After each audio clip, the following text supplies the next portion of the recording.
radiyo ijwi ry'Amerika.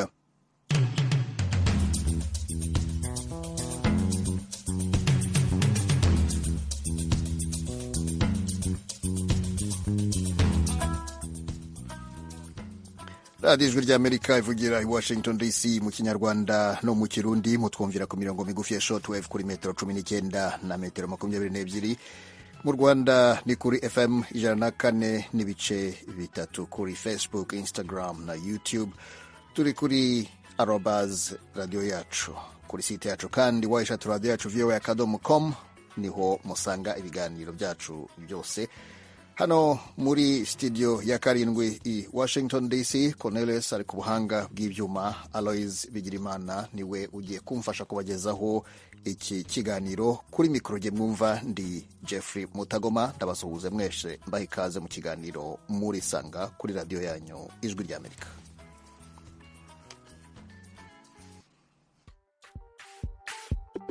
Muri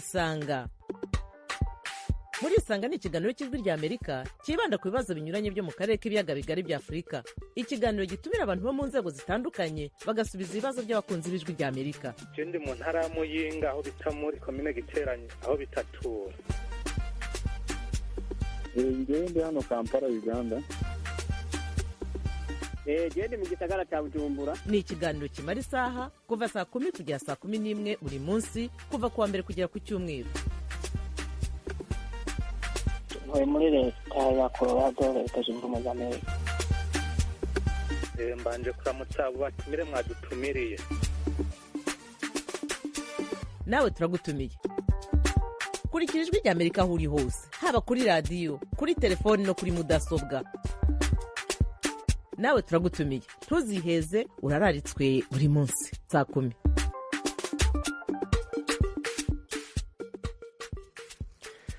Buri munsi saa 10 ni ikiganiro muri sanga, aho ni ku isaha yo mu Rwanda, mu Burundi, Repubulika Iharanira Demokarasi ya Kongo, naho muri Uganda ho biba ari saa 11. Turabasuhuza rero mwe mwese mutwumva muherereye mu karere k'ibiyaga bigari ndetse no hirya no hino ku isi, abadukurikira ku murongo wa internet cyangwa se abamaze gushyira app y'ijwi ry'Amerika muri telefone yabo.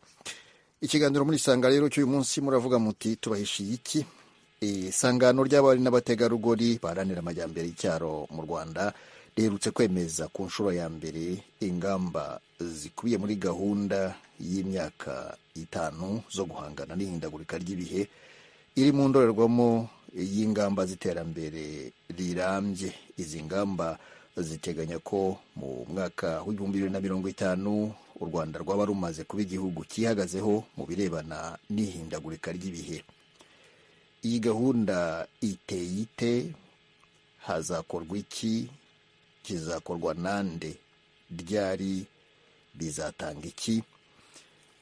Bizamenyekana bite ko ibyari byateganyijwe cyangwa se icyagombaga kugerwaho cyagezweho koko? Ibi nibyo tuganira n'umuyobozi w'isangano ry'abari n'abategarugori baharanira amajyambere y'icyaro mu Rwanda, Madame Uwimana Severine. Tugiye kukwakira muri studio za radio ijwi ry'Amerika, turavugana uri Kigali mu Rwanda. Ndagira nti ikaze mu kiganiro muri sanga. Murakoze cyane. Urakoze nawe kutwemerera kuduha umwanya wo kutuganiriza kuri izi ngamba. Ndizera ko umurongo wa telefone uri buze kudukundira. Ndumva hasa n'aharimo amakaraza make, ariko ku buhanga bw'ibyuma baragerageza badufashe kuyungurura. Reka duhere ku mavo n'amavuko y'izo ngamba n'icyabateye kuzifata. Murakoze cyane. Amakaraza arimo araterwa n'uko hano imvura irimo kugwa ari nyinshi, ariko ndatekereza yuko tubigerageze kumvikana. Nk'uko mwabivuze, ndi umuyobozi w'isangano ry'abari n'abategarugori baharanira amajyambere y'icyaro, mu Gifaransa Réseau des femmes pour le développement rural. Ni umuryango w'abagore wita ku iterambere ry'abagore bo mu cyaro. tugira ibikorwa byinshi mu muryango, ni imfura mu miryango nyarwanda y'abagore iharanira amajyambere y'icyaro, kuko n'umuryango watangiye muri 1986, ugenda ukora ibikorwa byinshi uharanira ko umugore yagira uruhare mu nzego zifatirwa n'ibyemezo, ko umugore yagira uburenganzira ku mategeko, yagira uburenganzira ku mutungo, ko umugore yaharanira kujya mu ishuri, gukangurira abana b'abakobwa kwitabira ishuri, dore yuko udashobora gutera imbere, udashobora kujya muri izo nzego zifatirwamo ibyemezo igihe cyose abagore baba batarabashije kwiga n'abana b'abakobwa. Tugomba kugira icyo dusaba, ariko tukagira n'icyo tujyanye, tukagira n'icyo dufite, tukagira n'inshingano, tukagira n'uburenganzira, ariko bishingiye ku cyo natwe dusabwa gukora kugira ngo tubashe kujya muri urwo ruhando rw'iterambere nk'abandi benegihugu bose, nk'abandi banyarwanda, ndetse nk'abatuye isi muri rusange. ejo desambe rero yagiye ikora ibikorwa byinshi, igenda ikora imishinga, igenda ikora ubukangurambaga, ariko byose byagiye bishingira ku bushakashatsi.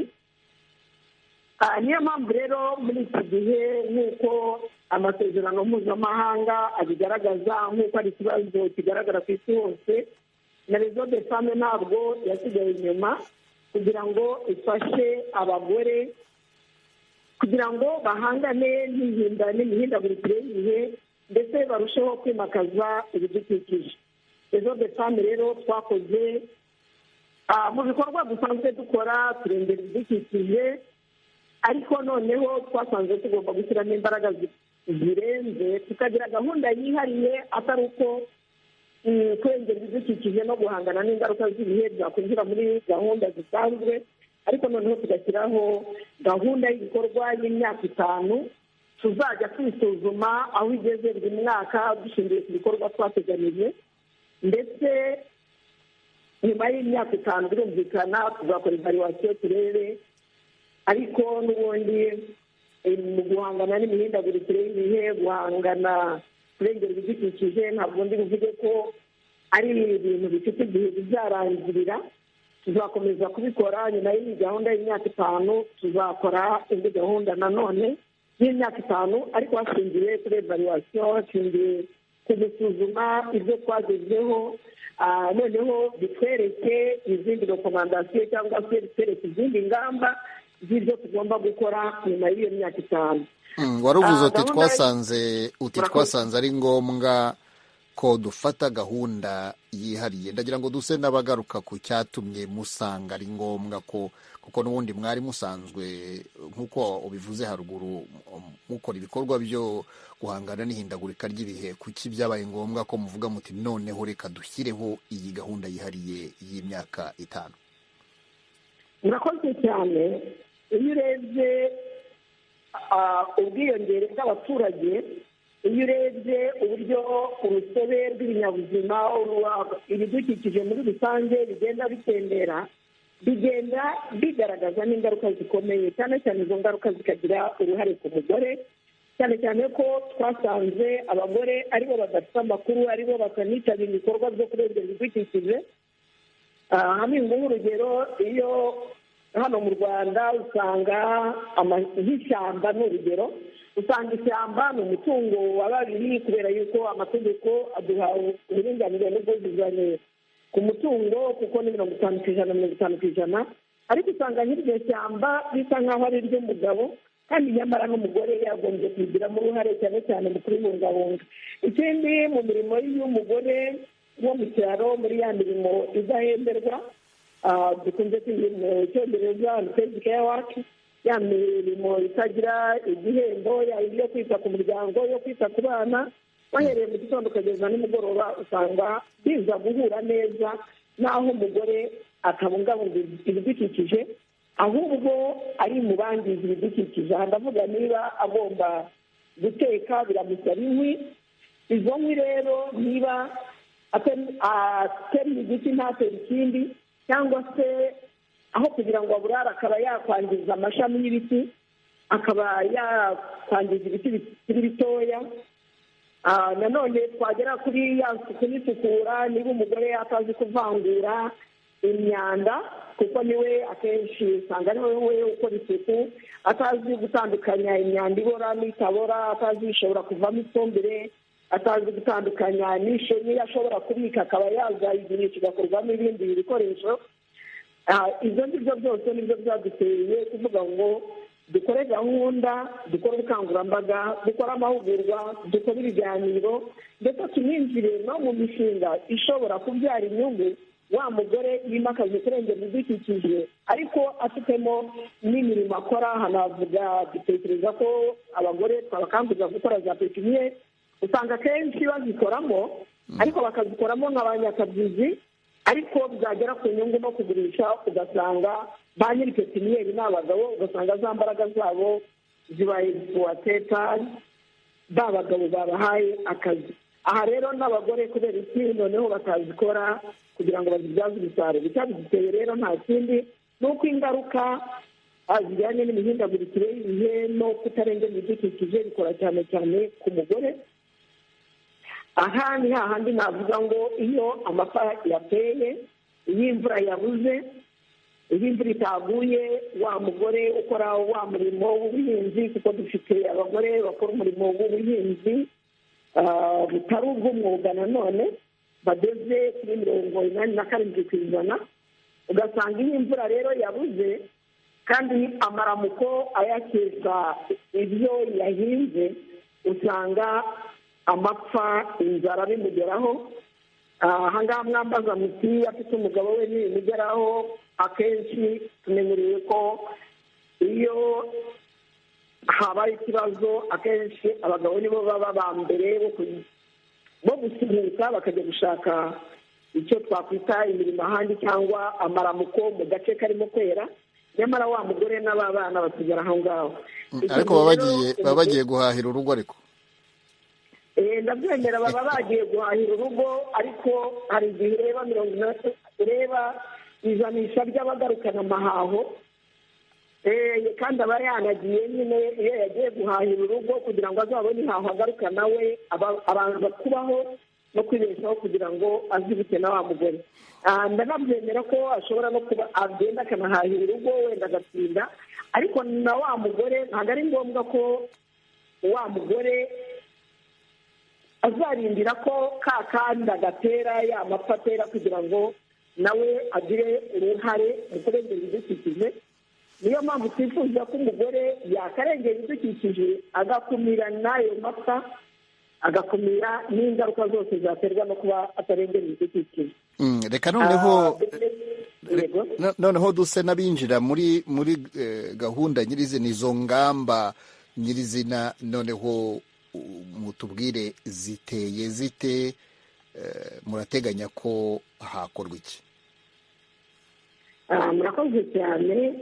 Ingamba za mbere zishingiye ku bukangurambaga, kuko ntacyo wakora abantu batararangiza gusobanukirwa no kumva.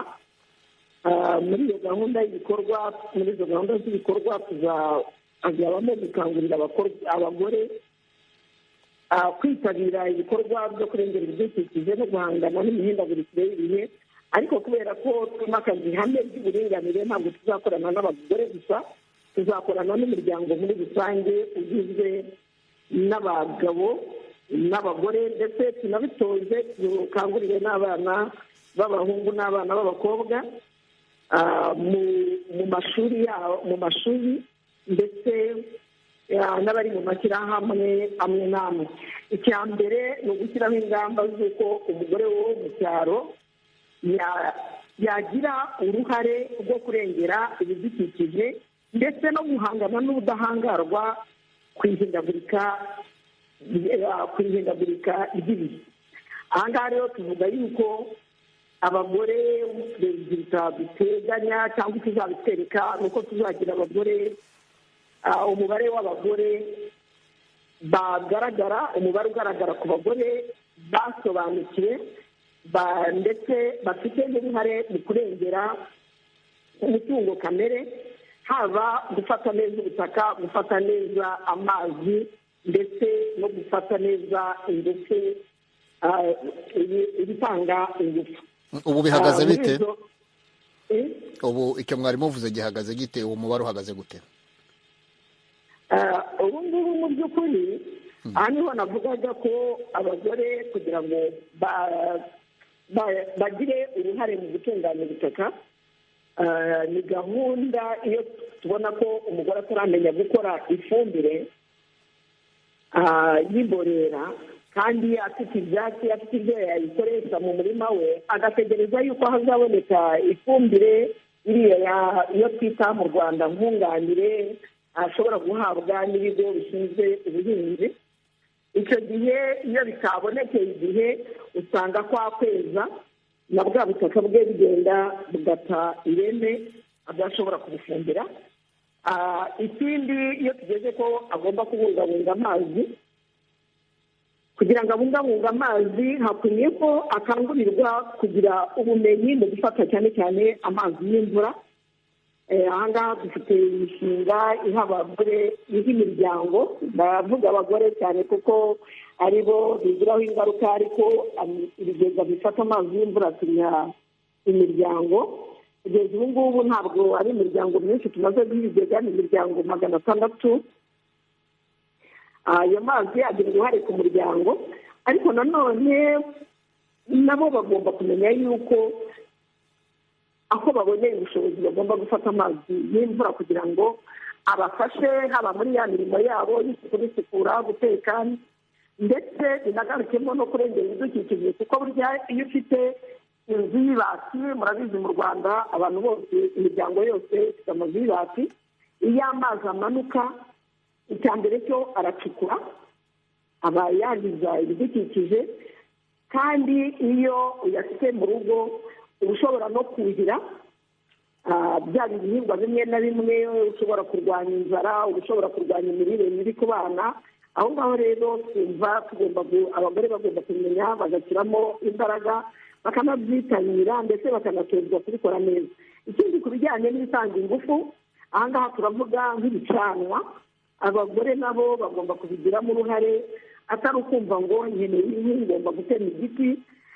Aha ngaha niho tuzashyira imbaraga mu kubatoza no mu kubafasha kubona amashyiga arondereza inkwi.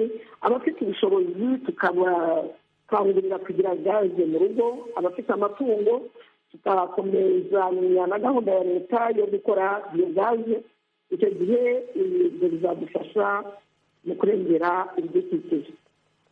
Ikindi dufite, murakoze cyane, amakoperative y'abagore batishoboye bafite ubushobozi buke, nabo twumva tuzabafasha kugira ngo bagire uruhare mu kurengera ibidukikije no guhangana n'ingaruka z'ibihe, cyane cyane tubafasha tunabakangurira kubaha amashyamba, tubakangurira gutera ibiti, ndetse no gutera ibiti muri ya mirima yabo akenshi usanga ari mitoya, bagateramo ibiti bitangiza imyaka ariko bishobora gufata ubutaka. Ibyo ngibyo nabyo tuzabigeraho muri ya mahugurwa, muri za kampanye, muri za biganiro. Ariko nanone ntabwo ari rezo de fami izakora yonyine, tuzakorana n'inzego, cyane cyane inzego zishinzwe ubuhinzi, kugira ngo dufatanye kugera ku musaruro ufatika mu kurengera ibidukikije. Ikindi twabonye yuko bariya bategarugori, nakivuze ku bijyanye no guteka rwose, tuzashyira imbaraga mu buryo bwo gukoresha amashyiga cyangwa se imbabura zirondereza inkwi. Ikindi tuzakangurira n'abagore kumenya amakuru ku bijyanye n'imihindagurikire y'ibihe. Usanga dufite serivisi ya meteoroloji mu Rwanda, aho batugaragariza hari imvura nyinshi, iki gihe nta mvura ihari, iki gihe imvura izaba ari nke.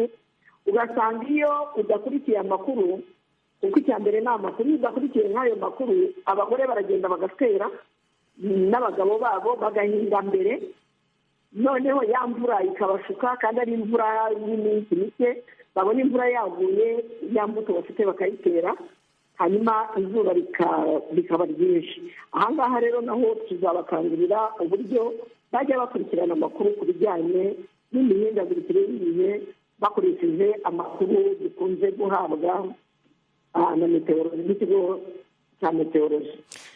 Ikindi tuzareba uburyo hakwiyongera ikijyanye n'ikiguzi. Murambabarira hari abampamagara kubera telefone biragoye babahamagara.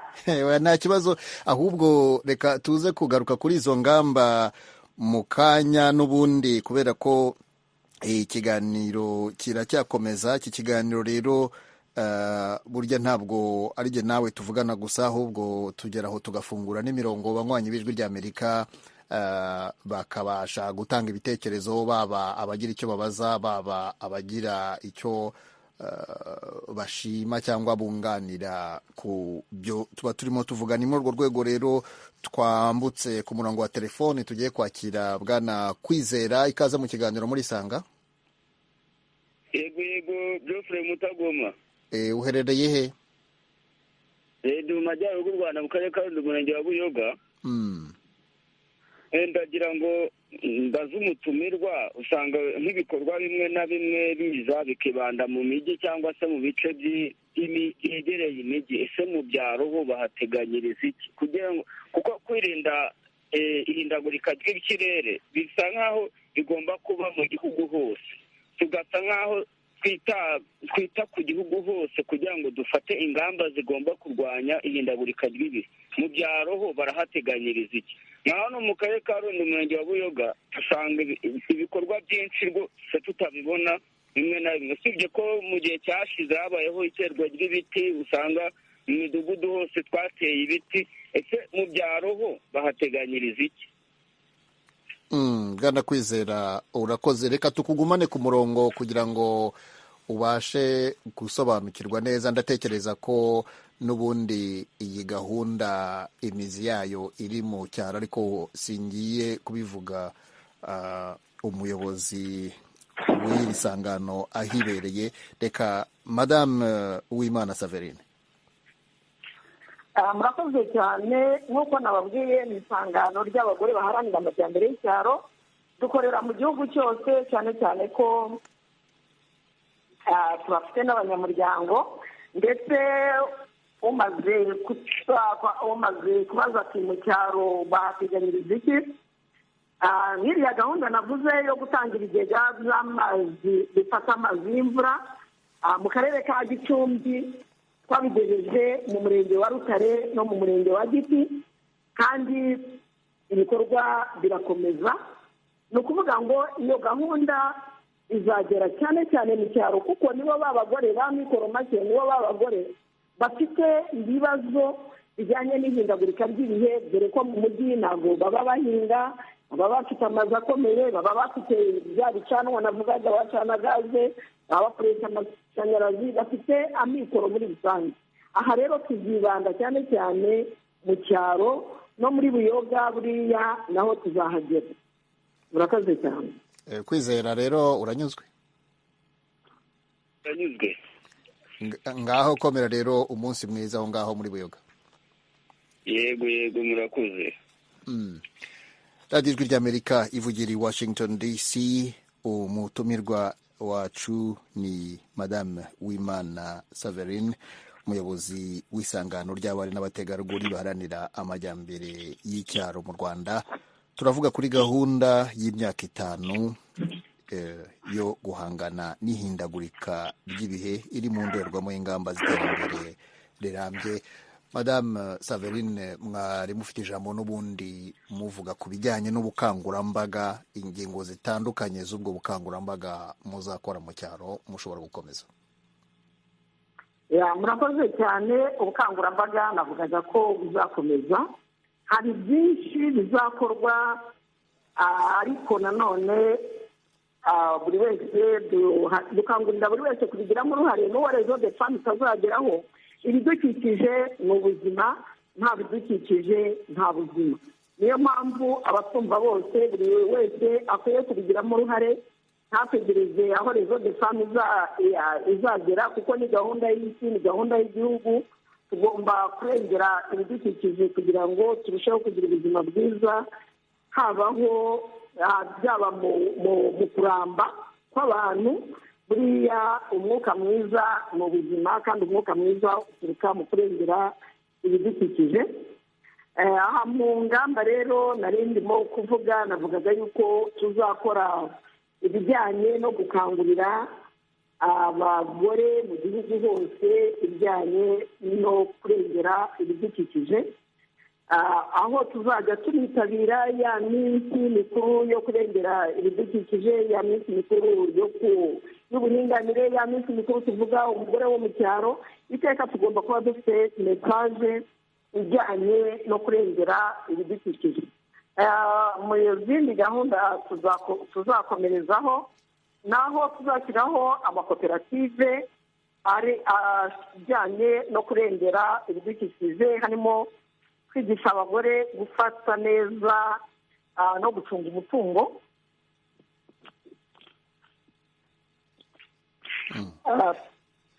dufatanya n'abagore ku bijyanye no gucunga umutungo. Mu mutungo wacunga ntabwo wacunga umutungo wa mbere ni umutungo kamere, kandi umutungo kamere niwo utujyana kuri wa mutungo w'amafaranga. Aha ngaha rero tuzafasha abagore kugira ngo babashe, nk'uko nabivuze, gukoresha amafumbire y'imborera aturutse ku biti. Ikindi, banabashe kumenya gukoresha imbuto z'indobanure, kandi babashe no kumenya kuzigama imbuto ku giti cyabo. Niba wejeje ukeza neza, ukeza imbuto nziza, ntabwo ari ngombwa kuzategereza izo uhawe, kuko tugomba gutoza abagore kurya ntibamare imbuto, kugira ngo igihe nikigera bahinge bijyanye bakurikije cya gihe, kuko tuzaba twabahaye na za nyigisho na ya masomo yo gukurikirana amakuru duhabwa n'ikigo gishinzwe imihindagurikire y'ibihe. Ikindi, ku bijyanye no kubungabunga ibidukikije, nanone hari uburyo dushobora gukangurira abagore gukoresha amazi yo kuhira, cyane cyane ubu ngubu dukoresha za pompe, aho abo leta igenda ifasha, bakoresha za pompe zikoreshwa n'amashanyarazi. Ariko mu bushakashatsi twakoze mu buryo bwo kubona uburyo umuntu ashobora gukoresha bitamuhenze, hari na za pompe zishobora gufasha abantu kuhira imyaka mu gihe cy'izuba hakoreshejwe imirasire y'izuba. Izo nabyo turateganya ko tuzabishyiramo imbaraga. Ikindi, nari nigeze kukivugaho mpereye ku mazi y'imvura, bashingiye kuri bya bigega n'uburyo bwo kuyafata, kandi nkangurira n'abadafite ibigega ko umuntu ashobora kugura shitingi akaba yacukura ikinogo mu rugo rwe. Hari ukuntu yubakira iyo shitingi akayoboramo amazi y'imvura akamufasha mu buhinzi. radiyo ijwi ry'amerika ivugira i Washington DC. Reka twakire na Claude Hakizimana. Claude, ikaze mu kiganiro muri Sanga. Claude, uranyumva? Ariko sa n'uwigira hirya, ndumva ibiganiro aho ngaho ku ruhande bikomeje, kugira ngo tukumve neza. Sa n'uzamura ijwi, wigire hirya. Uratuvugisha uherereye he? Ni Bujumbura. Ni ikibazo, ni igitekerezo? Ni inyunganizi. Yego, komeza. Mbona ubwo nashaka gushimira umutumire na mwebwe mwaduhaye umurongo akoze. Hanyuma nongera ndabatera intege kuri icyo cyiyumviro abo batumire bagize, ku bisanzwe kugwiza imbuto zirabanuye cyangwa umwimbu ni byiza rwose. Bongera baduha n'inyigisho z'ukuntu twabikoresha, kumbure natwe tukiri inyuma muri ubwo buryo tugatera imbere. kuko harya itunga n'irya mbere bikurikira bikakubandanya ari uko wamaze gufata intumbero n'inzira irasha. ni uko murakoze. ariko Hakizima, hari gahunda twavugagaho n'ijyanye n'ihindagurika ry'ibihe, nubwo n'izo mbuto nuko kugwiza umwimbu nabyo bijyana, ariko muri rusange ni gahunda y'ihindagurika ry'ibihe. Urakoze cyane ko wateze amatwi radiyo Ijwi ry'Amerika. Reka twakire na Norbert. Norbert, ikaze mu kiganiro muri Sanga. ikaze urakoze. Uherereye he Norbert? ni abakobwa Norbert Irulindo Ibuyoga.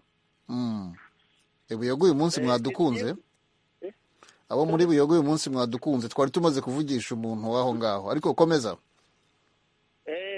Ni ukuri icyo gitekerezo ni cyiza cyo guteza imbere abategarugori, kandi abagore bafite n'amahirwe mu iterambere ritandukanye, ariko mu cyaro baracyari inyuma cyane. Ese ko numvise bavuga ngo abagore bashobora kuba bakwiteza imbere mu bintu bitandukanye, bakaba bashyira mu magurupe cyangwa se mu makoperative, ese hari inkunganire bashobora kubona mu buryo bwo kwiteza imbere? Mu buryo bworoshye. Nkunganire. Okay, gomba ku murongo noneho. Tubaze Madamu Uwimana niba ikibazo cyawe uravuga nkunganire se y'ifumbire cyangwa nkunganire isanzwe ijyanye n'ibindi bikorwa. Muri ibyo byose bishobora kuba sibyo. Ashobora wenda kuba bavuga tugiye gukora ifumbire iturutse wenda nko ku byatsi, ni urugero. Ese hari amafaranga iyo fumbire ishobora kubagurirwa, cyangwa se iyo fumbire bashobora kubabwira ati wenda nka koperative hari imbuto zagenwe mu mapepenyeri bashobora guhabwa bakayikoresha noneho bakiteza imbere? Ese cyangwa hari ubwo bashobora gushakirwa isoko bakiteza imbere mu mbuto bahinze zaramutse zeze? Madame Uwimana. Murakoze cyane. Reka mpere ku cyo Claude Hakizimana uri Bujumbura yaravuze ku kijyanye n'inyunganizi, imbuto z'indobanure kugira ngo abantu babone imyimbu ishimishije. Nibyo rwose, ni byiza ko abantu babika imbuto, ni byiza yuko abantu bamenya ko gutera imbuto nziza ari byo bitanga umusaruro. Ndamushimira ko yashimye, kandi rwose nawe atubera umuvugizi, kuko ikibazo kijyanye no kurengera ibidukikije no guhangana n'ingaruka z'ibihe kiri ku isi hose, ntabwo ari mu Rwanda gusa. Cyane cyane abavukanyi b'i Burundi nabo tujya tugira ibihe bimeze kimwe. Arakoze cyane, ndamushimiye. Norbert arakoze, aragira ati ese abagore bo mu cyaro baracyafite ibibazo. Niyo mpamvu hakomeje gukorwa gutekereza no gushaka kubunganira no gushaka kubafasha, ariko tubakangurira ko nabo bagomba kumenya ko hafashwa uwifashije, nabo bakagira imbaraga igihe babonye ibiganiro cyangwa se babonye izo nyunganizi, nabo bakazibyaza umusaruro. Kandi nubwo tuzita ku bagore, ndagira ngo mbwire Norbert ko ari umuryango muri rusange, kuko twimakaza ihame ry'uburinganire mu muryango. Icyo yavugaga ese bashobora kubona nkunganire, nibyo rwose. Tuzashyiraho uburyo, niba twabakanguriye gukora ifumbire, tugire n'abo dukangurira kuyigura niba yakoze irenze iyo akeneye mu murima we. Akenshi bazazikorera mu makoperative, ntaho abantu badakenera ifumbire. Ifumbire nimara gutungana igeze igihe, kandi n'imirima yabo babona izafumbirwa igakwirwa, hazabaho no kubashakira isoko kugira ngo babashe kuyigurisha. Ikindi ku kijyanye n'ibyo bakweza, ikintu cyitwa gushaka isoko, iyo ni na gahunda ya leta. Ikindi noneho no kubongerera imbaraga kugira ngo babashe no kubikora. Turatekereza ko tuzakora imwe mu mishinga izabunganira kugira ngo babikore. Turatekereza ko tuzabaha n'inyunganizi ku bafashamyumvire ndetse n'abazobereye mu gukora iyo fumbire byinshi ntabwo baba babizi, ariko ni ibintu byoroshye ku buryo kubigisha byatwara igihe gito, kubashakira abafashamyumvire bakabafasha twiteguye kubikora, ndetse tukaba twanabafasha mu mishinga tuzakora mu byo badafite cyangwa badashoboye batashobora kugeraho, ariko cyane cyane igikomeye ni guhindura imyumvire no kumva ko bafite uruhare mu kurengera ibidukikije no guhangana n'ingaruka z'ibihe. Urakoze cyane Norbert. Reka twakire na Alexis, ikaze mu kiganiro muri Sanga. Alexis, uherereye he? Ni ikibazo, ni igitekerezo? Uherereye Kigali mu Rwanda mu murenge wa Ndera. Nanjye nagira ngo ntanga agatekerezo. Ni agatekerezo, ntabwo ari igitekerezo. Ni igitekerezo. Mubasha igitekerezo nkashimira abatumire mwadutumiriye. Nshimira nagira ngo nsabe yongere ijwi. Gerageza kuzamura ijwi, ntabwo akumva, sa n'uvuga cyane, wegere kuri telefone. Nshimira leta kuba yashyizeho gahunda yo kuganira ku baturage ku ifumbire. Umuntu wese akabona ifumbire ku giciro kitagoranye cyane, ariko nkaba nsaba yuko bakwegereza cyane abantu iyo gahunda kugira ngo buri munyarwanda wese ifumbire ibashe kumworohera kandi abashe no kumenya n'ibyiza byayo. Murakoze cyane. Urakoze Alexis. Reka duhite twakira na Pierre. Pierre, ikaze mu kiganiro muri Sanga. Yego murakoze. Uherereye he? Ni ikibazo, ni igitekerezo? Uherereye mu karere ka Ngororero. Nanjye nabazaga ati ibyo biti ni iby'imbuto ziribwa cyangwa harimo n'ibiti tubona by'amashyamba? Urakoze. Noneho nkongera ngashimira nyine igitekerezo bagize cyo kwita ku bagore mu gihugu. Ni kuri natwe turabashyigikiye mu byo bakora nk'abagabo tubari inyuma. Nuko urakoze Pierre. Madame Saverine. Murakoze cyane, ndagira ngo nshimire Alexis, nshimire na Pierre ku kijyanye no kwegereza abagore ifumbire. Ifumbire irakenewe, ifumbire nayo iri mu buzima, kandi ni ifumbire itari imvaruganda, ni ifumbire nziza, ni ifumbire ituma ibihingwa bigira umwimerere, ndetse ni ifumbire dukoresha mu byatsi, mu mborera. Tukaba twiteguye ko si ukuyiregereza, ahubwo ni ukubigisha kuyikora, noneho bakayikoresha mu guhinga kwabo, ariko bakayibyaza n'umusaruro. Abakozi rero ati ni nziza. Nshimire na Pierre. Pierre ati ibiti ni iby'imbuto ziribwa, ni iby'amashyamba. Kuri iki giti cyose ni igiti, ariko igiti cyiza ni igiti cyera imbuto ziribwa, kuko icya mbere cyo kizera ibiryo, kizarwanya ya mirire mibi. Imbuto ziri mu birwanya indwara. Twifuza ko nibura buri mugore, abo tuzageraho birumvikana ni mu myaka 5, nibura buri mugore yagira ibiti 3 by'imbuto ziribwa.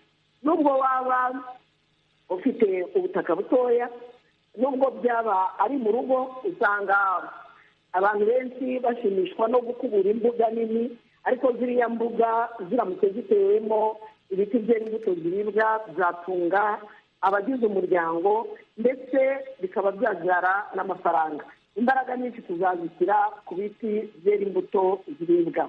Amashyamba nayo ntabwo tuzayasiga, kuko nk'uko mubizi dufite ahantu hahanamye, hamwe twita amanegeka, nk'uko na leta ibidukangurira, n'abagore tuzabakangurira ko babigira ibyabo. Niba hari ubutaka buhanamye dutera, dufatanye tubafashe, uburyo ubwo butaka nabwo babubyaza umusaruro babuteramo ibiti, kugira ngo murabizi ko ibiti kugeza ubu ngubu bigenda byinjira, dukenera imbaho, dukenera amakara, dukenera ibiti byo kubaka. Ibyo nta giti tuzasiga inyuma, ariko nta nubwo tuzatera ibiti tubonye aho tubonye. Tuzanabereka ubutaka n'ubwoko bw'ibiti bashobora kubiteramo, kuko tuzakoresha inzobere mu kurengera ibidukikije, mu gutera amashyamba, mu kwita ku biti. Abo bose bazagenda badufasha kugera kuri abo bagore muri iyi myaka 5, aho tuzaba tutaragera. Ntabwo duteganya guhagarika, tuzahagera no mu yindi myaka iri imbere. Murakoze cyane. Madame Saverine, birumvikana ko iyi ni gahunda ndende, imyaka 5 ntabwo ari migufi. Ntekereza ko wenda ibikubiyemo tudashobora kuba twabiganira mu kiganiro cy'isaha imwe ngo tubirangize, dore tuvuze ku ngingo imwe gusa, ariko ikiganiro gisigaje iminota 19 ngo kirangire. Ngira ngo muratwemerera uko muzajya muyishyira muri gahunda, tujye tubashakisha kugira ngo mutubwire uko bimeze. Ariko noneho reka tujye kuri iki kibazo. Iyo gahunda ndende ityo birumvikana ko ikeneye amafaranga, kandi iyo abantu bavuze amafaranga kenshi ntabwo ari ikintu gipfa koroha kuboneka. Murateganya kuzakura he uburyo bwo gukora iyo gahunda?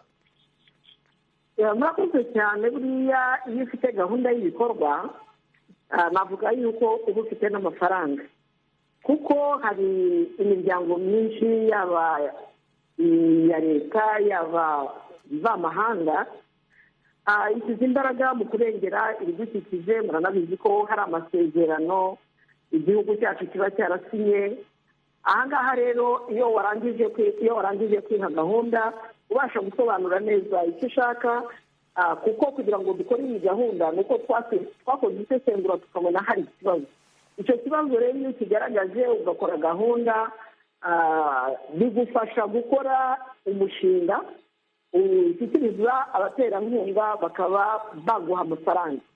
Amafaranga rero ntabwo ari Maison des Femmes iyafite yose, ariko nayo ifite ibyo ifite ayifite, kuko burya iyo ifite umukozi uzakurikirana uwo mushinga, uzakurikirana iyo gahunda, uzafasha kuyishyira mu bikorwa, iyo ifite abakozi bazakora iyo mishinga izabyara ayo mafaranga, twebwe tubona amafaranga atari cyo kibazo. Icyari ikibazo ni ukubaza tukumva twebwe ubwacu ibibazo birimo guterwa no kutarengera ibidukikije, cyane cyane ku bagore, cyane cyane ku miryango yo mu cyaro, kutarengera ibidukikije no kutumva gahunda y'ihindagurika ry'ibihe. Kuba rero twarabyumvise, iyi ni gahunda twarayigaragaje ku rwego rw'igihugu. Dufite abafatanyabikorwa sesi na Kizina badufashije gushyira mu bikorwa, gushyira ahagaragara iyi gahunda yacu y'ibikorwa. N'ubundi ntabwo baturekuye, kandi hari n'abandi bishimiye ko Maison des Femmes ndetse n'ikigo gishinzwe kurengera ibidukikije REMA nabo baradufashije, baratubwira bati mushyiremo imbaraga iyi gahunda, mu bikorwa ahagaragara. Hari abiteguye kudufasha mu buryo bw'amafaranga, ariko nanone n'abagore ubwabo bakwiye kudufasha, cyane cyane bashingiye kubyumva no kwitabira ibikorwa. Dukomereze n'aho ngaho kuri icyo wari ushorejeho. Ubundi birumvikana yuko n'ubundi gahunda ari abagore bose, ntabwo ari ab'icyaro gusa. Ngira ngo nabo mu mujyi ntabwo bazasigara inyuma, ariko noneho by'umwihariko umugore wo mu cyaro arasabwa iki, akora iki kugira ngo abashe kurasukira muri izi ngamba mwashyizeho, mushaka gushyira mu bikorwa? Umugore wo mu cyaro arasabwa iki, akora iki? Nakoze cyane. Icya mbere dusaba umugore wo mu cyaro, aho ari hose, yaba ari utwumva yaba n'utatwumva, kuko tuzabageraho. Ndetse Maison des Femmes ifite abanyamuryango mu cyaro, kuko ibafite mu gihugu cyose, mu turere twose tw'igihugu. Icyo dusaba umugore wo mu cyaro ni ukubanza akumva ibidukikije, akumva ko ari byo biduha ubuzima.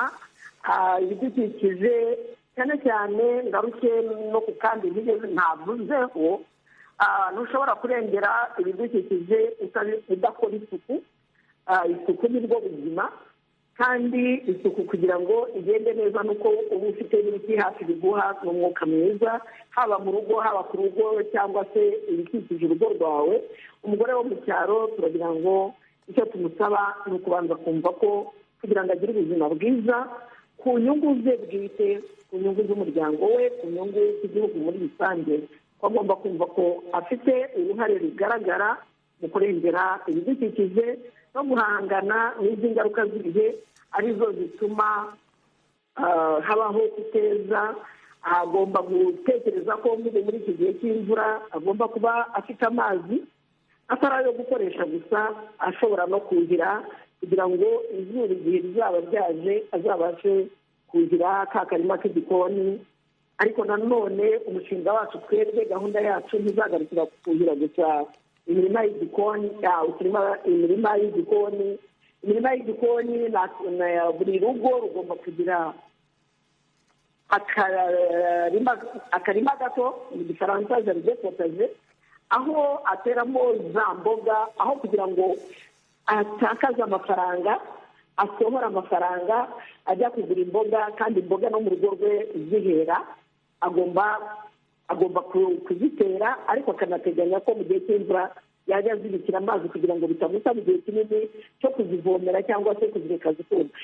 Ikindi ntavuze tuzakangurira abagore ni uburyo bwo guhinga ku butaka butoya, kuko ubutaka murabizi buragenda bukendera kubera imiturire n'ubwiyongere bw'abantu. Guhinga bya bihingwa byera bibyara amafaranga, bifite intungamubiri, bishobora kuba bidakenera ubutaka bunini. Nk'uburezi de fame twarangije gukora, navuga ko ari igerageza nka gahunda yo guhinga ibihumyo, ari byo mu gifaransa champignon bashyizwe mu cyongereza. Ubundi tumenyereye ko bihingwa ahantu hakunda kugwa imvura, ahantu hayereye nko mu majyaruguru no mu burengerazuba, cyane cyane mu karere ka Burera niho bakunda kubihinga. Ariko ubu ngubu twakoze ubushakashatsi tubihinga mu ntara y'Iburasirazuba, ni intara ishyuha, ariko naho twasanze byera. Kandi abo twakoreye ubwo bushakashatsi babihinze babashije no kugurisha umusaruro wabo kurenza abahinze ibishyimbo cyangwa se ibigori bigakubitana n'izuba, bakaba bataragize icyo basarura. Mu gukangurira rero abagore ni ukubakangurira, ntabwo tuzavuga kuri kimwe ngo tuvuge ku ifumbire cyangwa tuvuge ku gutera ibiti, tuzanagaruka no muri bwa buhinzi bwabo, uburyo bashobora guhinga ibihingwa bitwara ubutaka buto, aho yaba afite nka rimwe akaba yakwezaho ibibyara umusaruro. Kuko nabonye, narabikurikiye cyane, igihumyo kimwe iyo cyeze bwa mbere cyera ibiro 3, kandi ibiro 3 ikiro hano mu ntara y'Iburasirazuba kigira 2,000. Ni ukuvuga umugina umwe kugura, iyo urangura ni amafaranga 350, wakwera rimwe ukera ibiro 3 ni 6,000, kandi buri byumweru 2 ureba. Icyo gihe rero nabyo turimo no gukora ubushakashatsi kubereka uburyo bahinga ibihingwa bidasaba imbaraga, bidasaba iyo mvura, bidasaba izuba, bidasaba ubutaka bunini, kandi bakabasha kweza, bakabona intungamubiri, bakarwanya imirire mibi, bakihaza, kandi bagasagurira n'amasoko. Abagore bo mu cyaro rero, abagore bagenzi banjye bose, bagabo mu twumva, turabakangurira gahunda yo kurengera ibidukikije no guhangana n'imihindagurikire y'ibihe, mukifatanya na rezo de fame, mukifatanya n'igihugu cyacu muri rusange, kugira ngo turusheho kubungabunga ibidukikije, tubashe kubungabunga n'ubuzima bwacu, tugire ubuzima bwiza, havemo kurama no kuramba. Murakoze cyane. Muri abo batwumva hirya no hino harimo na Thierry Nshimiyumukiza uri ku murongo wa telefone. Ikaze mu kiganiro muri Sanga. yego murakoze cyane. Uherereye he Thierry? Jewe nherereye ahantu mu gihugu cy'u Burundi, ahantu hitwa Ingozi hafi y'ivuriro rikuru ry'ibitaro.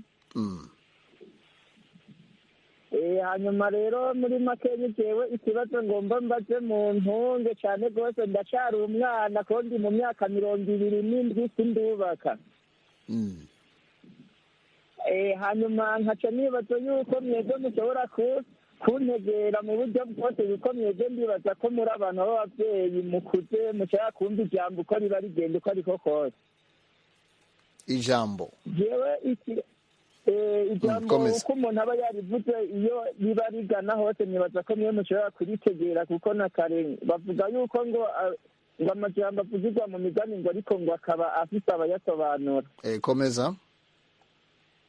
Je ikintu nagomba mvuge ku ibyo bintu by'ibidukikije tuba turimo turashaka gukora no kurengera, ariko nagomba mbaze nk'abo bantu b'abamama bari ngaho ukuntu twojya gutera ibidukikije kw'iyi si, aha tuba turimo turahinga nyene, bimwe tubisarura tubirya, ibindi bidufasha mu bindi bikorwa. Hanyuma ariko icyo gihe ukaca usanga twebwe twiyibagiye mu bidukikije ku mibiri yacu twebwe nyene. Jewe nkunze kubona ibi nk'abantu b'abamama kibura abantu b'abakobwa, akenshi ushobora kubona umuntu w'umukobwa mu bisanzwe akaba yambaye impuzu. Thierry, ngira ngo urashaka kuvuga ibijyanye n'isuku, nibyo? Ngira ngo urashaka kuvuga ibijyanye n'isuku, nibyo washaka kubazaho, sibyo? Yego. Yakumvise. Urakoze cyane. Reka twakire na Fabien, dusigaje akanya gatoya, hanyuma turebe ko umutumirwa yabasha kubasubiza mu minota 5 asigaranye. Fabien, ikaze mu kiganiro muri Sanga.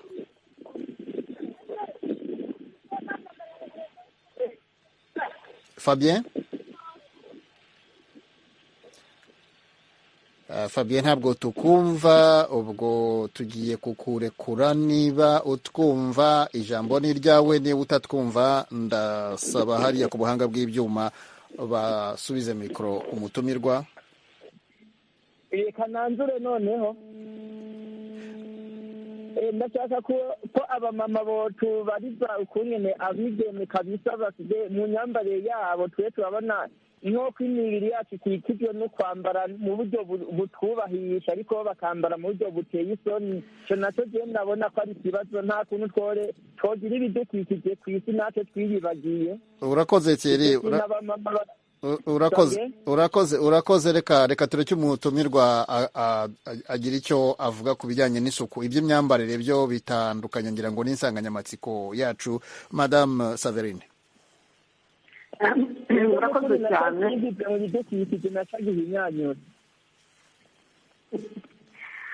Ku bijyanye n'ikibazo cya Thierry ate imyambarire, ataba ababyeyi barakoze ikijyanye n'imibiri yacu rwose. Ubundi ibidukikije bihera kuri ba twebwe. Ni ukuvuga ngo umuntu muri we, imyumvire ye n'imyitwarire ye azarengera ibindi, azarengera ibyo bitarengera amashyamba, arengera ibyo byatsi, arengera izo nyamaswa, arengera ayo mavomo. Nayo nyagarukaho cyane kuko usanga leta ikora amavomo, ugasanga abantu barayangiza kandi aribo bayavomagaho. Kugira ngo ibyo byose ubirengere, ugomba kuba wowe ubwawe uri muzima. Kugira ngo ugire ubuzima ni uko waba wigirira isuku. Ahangaha rero rwose ntabwo nananirwa kuvuga yuko ngo nananirwa gushishikariza abo bategarugori, abo bakobwa, haba ibijyanye no kugira isuku ku mubiri wabo, no kugira isuku aho barara, kugira isuku aho birirwa, ndetse no mu mashuri kugira isuku aho bigira, abana bigira. Isuku ni isoko y'ubuzima. Kurengera ibidukikije irishihera ku rugo, ntabwo wajya gukora ibya kure yawe, ibyo hafi yawe utabigenze neza. Fabien ati imyambarire, ibijyanye n'imyambarire tuzabishyira mu kindi kiganiro. reka turebe ibidukikije kandi n'iyo myambarire nayo nk'uko wabyifuzaga, ibidukikije n'umubiri wacu uradukikije, nawo ugomba kurengerwa no kwambikwa, nabyo twazabiganira ubundi. ye Madame Saverine, rero turagenda tugana ku musozo w'ikiganiro, dusigaranye iminota 5 gusa. Nagira ngo tugaruke duse n'abagana ku mwanzuro cyangwa se ku cyo ingingo y'ingenzi mwumva mutava muri iki kiganiro mutavuze.